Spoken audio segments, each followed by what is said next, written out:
All right, so you've signed up for the race, you got the training plan, but the mental piece isn't there. And so today, what I want to work on is, as I'm doing this long run with you guys, is looking at the mental pieces that we have. So as we gear up, get ready, because the biggest block that we have, and usually in training or getting started, is the mental. So let's work on the mental game as we go on these 6.5 miles. So as a clinical social worker, I realize that people oftentimes don't realize how much of what they tell themselves becomes their reality. And this is even true for my training. And so when I have 6.5 miles, or I have tempo training, or whatever the case might be, and having that headspace to really kind of start looking at what am I telling myself, and being able to start to look at how is what I'm telling myself before, during, and after my run impacting me getting ready for race day.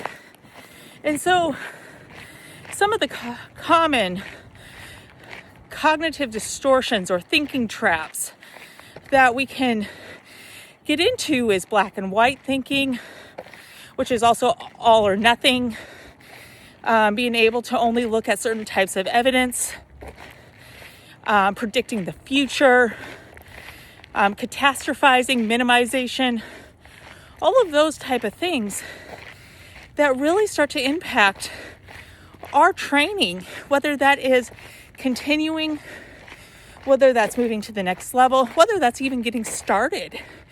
And so really starting to look at here of what am I telling myself, and how does this impact me moving forward? Let's start with a common one, the all or nothing. And of course, I'm going to give my own running examples with this, because to tell you the truth, it's something that all of us struggle with to some varying level degree. We all have these pieces. And so alls or nothings, this really impacts how we look at life, training, because it puts perfection at the key. And there is no training perfection. And so being able to start to challenge that piece there of, I need to get all the miles in, or I did nothing. I need to get my strength training in, or I'm not going to be good because I didn't do any of it. Those pieces there of perfection really increase our depression and our anxiety, or our not wanting to get out there and get moving. So as today's video is supposed to be conversational pieces, and so you'll see me walking probably a lot more with this, because I'm trying to be mindful of what my heart rate is and being able to slow down when needed. And that's when I'm going to talk about these pieces, and then start running and then slow down, running and then slow down. So again, black and white of I'm still doing this.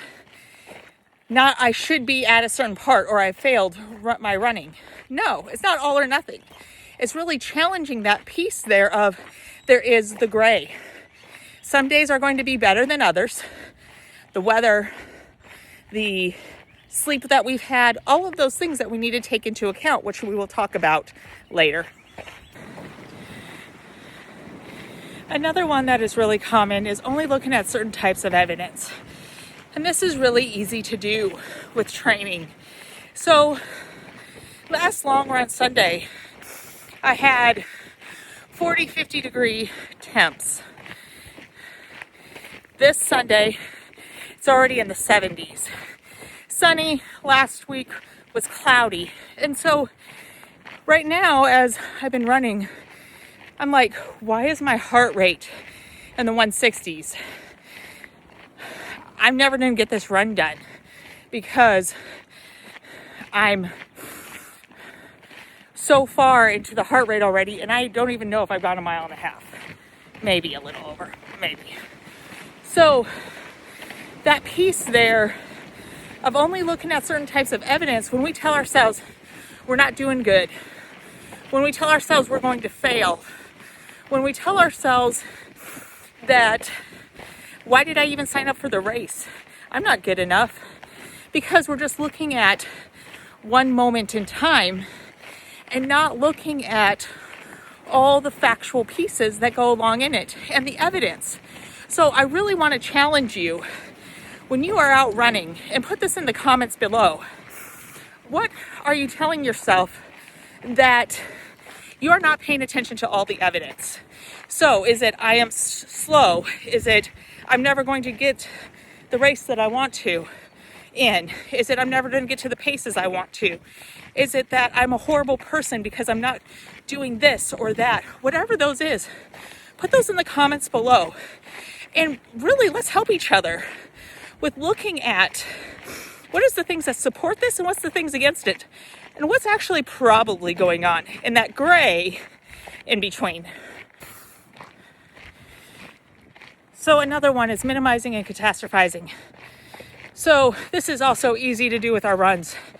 Minimizing the work that we've done, not just this day, but overall, being able, whatever that journey looks like for you, whether you're getting up and you're starting to move and you've done 5 minutes, oh, that's nothing. Jen, she does 6 miles. I'm not doing anything. That's minimization. Each of us are in our own journey, our own movement, or catastrophizing of, I'm going to be in so much pain if I get up and move, so I'm just not going to do anything, instead of looking at what has our healthcare providers told us about pain. What is the things I'm needing to learn about pain?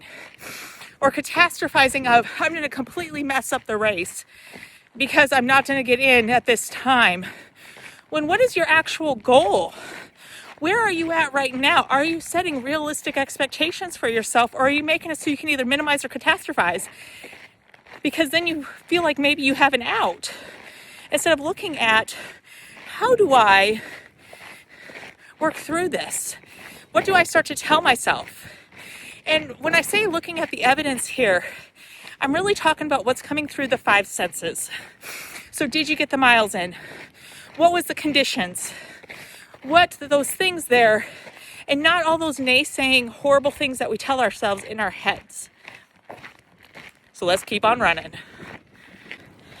The last part I want to do is really work on giving you some tools for how do you, when you're out running, work on challenging these thought processes. So the first thing is look for 3 things that support your thought, 3 things against it. And then what is probably actually going on. So being able to put that into place of, I'm not going fast enough, so I'm never going to get my time. Well, 3 things that support that is I have been walking and running. That my heart rate is higher today, so I've been slowing down. That I am also doing this YouTube thing, so it slows me down because I'm thinking about what to put in here. And that piece of it. What's the 3 things against this? My body is not used to running in the heat yet. So that's a big piece.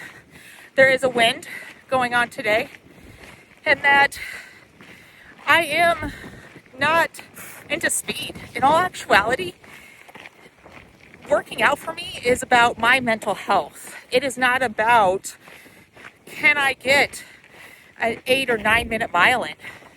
Not my thing. So to tell you the truth, what's actually more going on is my body is training for summer weather again. It's springtime, so we're going through the normal things of ups and downs with temperature. And so the thing is I don't have to finish in a certain amount of time. Of course, I'd like to, but I don't have to. It's not all or nothing if I failed this training today. I got out here. I got my video done. And hopefully I'm helping some of you when it becomes difficult. And completing the miles, to be able to start challenging some of these thoughts so that you can win on race day, no matter what that looks like for you. So I'm going 13, 14-minute miles today. I'm not afraid to admit it. I'm trying to stay in zone 2, but it's just hard because of the heat, the wind. And so I am going to practice the cognitive pieces that I talked about earlier, and looking at challenging my own pieces right now as I looked at that 14-minute something that I did from the previous mile, and I instantly went to, I'm not doing good enough. What's the point? The point is I'm building up my endurance. The point is that I'm out here taking care of me. So challenging those thoughts. And what would you tell a friend? And those two last things are exactly what I would tell a friend. You're taking care of you, you're getting the steps in, and you are practicing. So that's another way to challenge your thoughts. And one of the easier ones that I found is because we are usually nicer to our friends than we are to ourselves. Whoever ordered this heat in March needs to be fired. Anyway, so 6.5 miles, slower, but trying to keep that zone 2 in the heat. I'm guessing that's probably in the high 70s, 80s right now. And as you can tell, I'm just a little sweaty. Anyway, so remember, it's about all of the runs and all of the movement. So whatever you're doing, good for you.